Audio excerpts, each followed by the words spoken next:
Ya pemirsa, terkadang karena tekanan di lingkungan pekerjaan, keluarga, ataupun hal lainnya membuat era seperti sekarang ini erat kaitannya ya dengan istilah healing bagi sebagian orang yang menjadi sebuah kebutuhan. Namun jika healing tidak disertai dengan pengaturan keuangan yang tepat pemirsa, justru akan cenderung membuat kita merana di kemudian hari. Nah, di episode kali ini kita akan membahas seperti apa sih pengaturan keuangan pemirsa dan bagaimana menyeimbangkan keuangan agar kebutuhan kesenangan di masa muda ini tetap bisa dirasakan tapi tidak mengganggu masa tua nanti. Banyak di antara kita seringkali mendapatkan persoalan seperti ini. Gaji yang diterima sudah menipis di awal atau pertengahan bulan, akibatnya kita harus melakukan penghematan hingga gajian berikutnya. Nah, kondisi ini tentu sangat menyiksa, apalagi bagi anak muda seperti saya juga pemirsa ya, yang kadang juga butuh mendapatkan kesenangan, misalnya nongkrong di kafe bersama teman atau liburan dengan orang terdekat.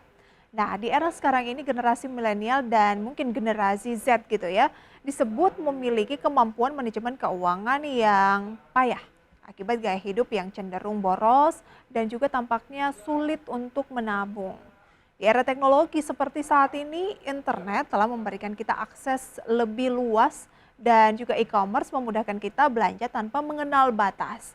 Nah, dua hal inilah yang kemudian tanpa disadari berdampak pada perilaku boros.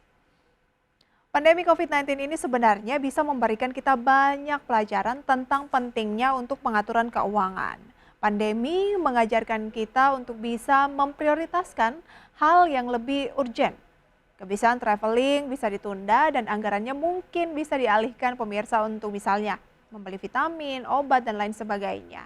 Namun ketika sudah mulai longgar seperti sekarang ini di mana boleh udah tidak menggunakan masker di luar ruangan asal tidak di kondisi yang banyak kerumunan, tidak sedikit pula yang mulai melakukan apa ya, semacam balas dendam untuk menghamburkan uangnya healing setelah kurang lebih 2 tahun hidup dalam pembatasan. Lalu pemirsa, apakah bisa dicarikan jalan tengah agar masa muda tetap bisa dirasakan kesenangan, tetapi juga nantinya di masa tua ini kita bisa lebih tenang? Kita simak tayangannya berikut ini.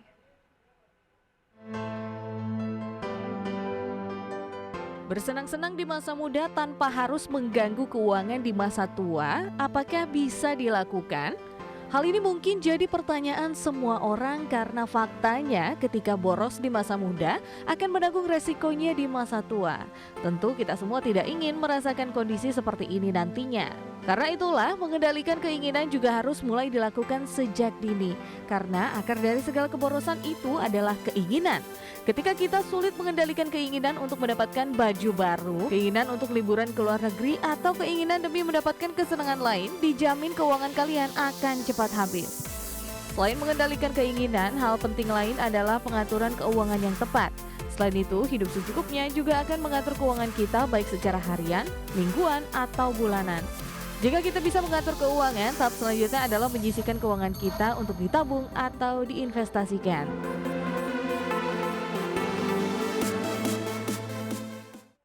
Iya, mungkin Anda sudah sering sebenarnya mendengarkan istilah literasi keuangan. Namun mungkin Anda masih belum paham sepenuhnya ya, apa persisnya sih sebenarnya literasi keuangan itu?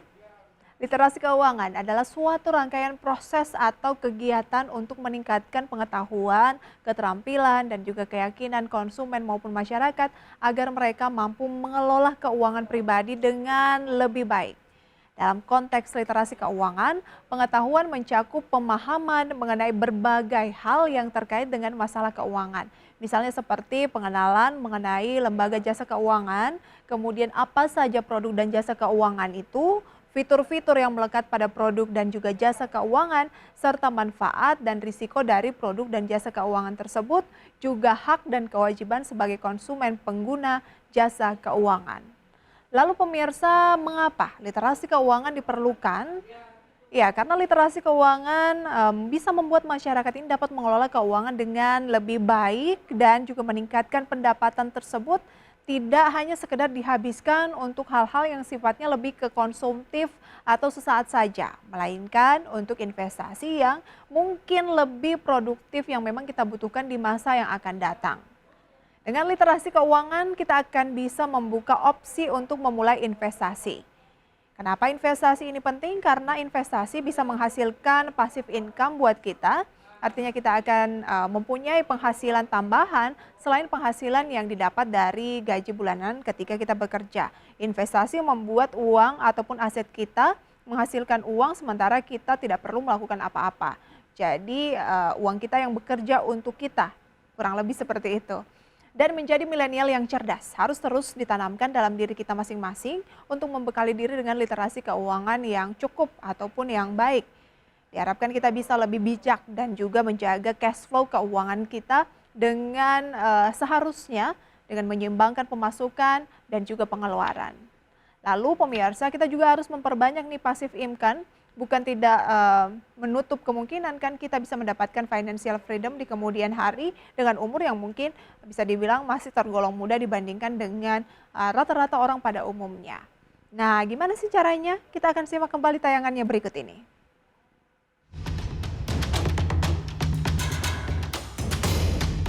Hidup merdeka secara finansial tentu menjadi keinginan semua orang.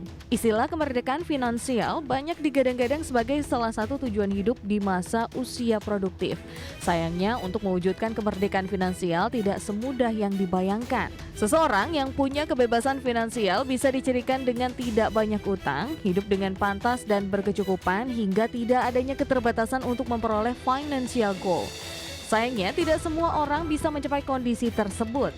Alih-alih mendapat kebebasan finansial, banyak orang justru memiliki beban yang makin banyak ketika beranjak tua. Mulai dari bertambahnya utang, pengeluaran, dan masalah keuangan tak terduga lainnya. Mengingat kondisi keuangan yang terus berkembang dari waktu ke waktu, financial freedom tentu menjadi sesuatu yang sangat penting untuk dicapai. Apalagi biaya hidup juga akan terus naik, sementara kondisi fisik manusia pun tidak akan sama seperti ketika muda.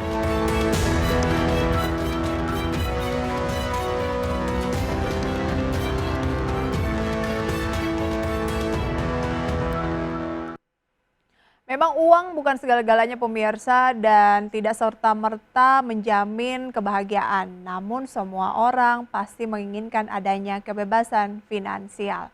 Dan semua orang berkesempatan loh pemirsa untuk mencapai financial freedom termasuk pekerja dengan penghasilan yang pas-pasan. Kira-kira caranya bagaimana? Yang pertama pemirsa, selesaikan dan hindari segala bentuk utang yang dimiliki. Memang lebih mudah untuk meminjam pemirsa ya dibanding ketika ada kewajiban untuk harus mengembalikan. Apalagi kalau hutang tersebut dalam jumlah yang signifikan sehingga kita terkadang enggan gitu untuk melakukan pembayaran dan uang yang kita miliki kita gunakan untuk hal lain yang kita rasa untuk jangka pendek lebih menyenangkan. Ya, utang memang tidak sepenuhnya buruk karena utang bisa dimanfaatkan untuk pengembangan bisnis. Hal yang perlu dihilangkan adalah kebiasaan berhutang untuk kebutuhan yang konsumtif. Misalnya nih, menggunakan kartu kredit untuk sekedar berbelanja kebutuhan tersier, seperti cicilan mobil dan juga elektronik. Utang yang tidak bernilai aset ini akan menghambat seseorang untuk mendapatkan kebebasan finansial. Kewajiban membayar cicilan dapat mengurangi kesempatan untuk menyisihkan uang ke tabungan dan juga investasi. Untuk itu, kita harus memahami nih pemirsa kondisi keuangan secara detail dan juga memastikan untuk tidak besar pasak daripada tiang. Untuk mencapai financial freedom juga harus mampu melihat peluang. Jika pekerjaan lama dirasa tidak masuk akal, mungkin bisa dipertimbangkan pindah ke tempat kerja lain dengan gaji yang mungkin lebih tinggi dibanding sebelumnya. Tempat kerja baru akan membuka ruang untuk mendapatkan gaji yang lebih besar. Namun jika pendapatan ataupun mendapatkan penghasilan yang lebih besar bukan berarti langsung meningkatkan gaya hidup. Karena hal ini tentu akan berujung pada besarnya pengeluaran. Sama aja kalau misalnya gajinya 1 juta tapi pengeluarannya juga cukup signifikan dengan gaji double tapi pengeluarannya juga double ya ini habit pemirsa ya yang justru tidak akan berkesudahan mau mendapatkan penghasilan seberapa besar pun. Tidak jarang pemirsa ya sebagian orang menghabiskan banyak uang karena termakan mungkin gengsi, iklan dan rasa tidak ingin kalah dari gaya hidup orang lain. Mempunyai dana cadangan juga wajib dilakukan. Kita harus menyisihkan pendapatan setiap awal bulan untuk ditabung sebagai dana darurat. Sisihkan sebelum gaji digunakan pemirsa untuk hal-hal ataupun kebutuhan lain. Hal ini penting agar kita terbiasa dengan disiplin pengaturan keuangan. Mungkin untuk bulan ini sekian, bulan depan juga sekian, dan lama-lama mungkin bisa ditingkatkan pemirsa ya. Tidak harus serta-merta 30%, berapa persen gitu. Langkah berikutnya adalah memaksimalkan investasi dan juga simpanan. Kalau Anda belum punya investasi saat ini mungkin sudah bisa dimulai. Nah, Anda juga bila sudah ada dana cadangan dan simpanan yang cukup, saatnya untuk mengembangkan aset yang dimiliki tersebut dengan berinvestasi. Nah, ini nih pemirsa yang penting, mempelajari jenis investasi yang tepat untuk profil risiko Anda. Jangan sampai termakan rayuan pemirsa ya, ataupun iklan untuk berinvestasi A, investasi B, tetapi nggak sesuai nih dengan profil Anda. Artinya misalnya Anda orang yang tidak sabaran, masuk ke pasar saham, kemudian menjadi seorang trader dan Anda tidak paham seluk-beluk pasar modal secara lebih detail, ini akan membuat Anda rugi, ataupun jenis-jenis investasi lainnya.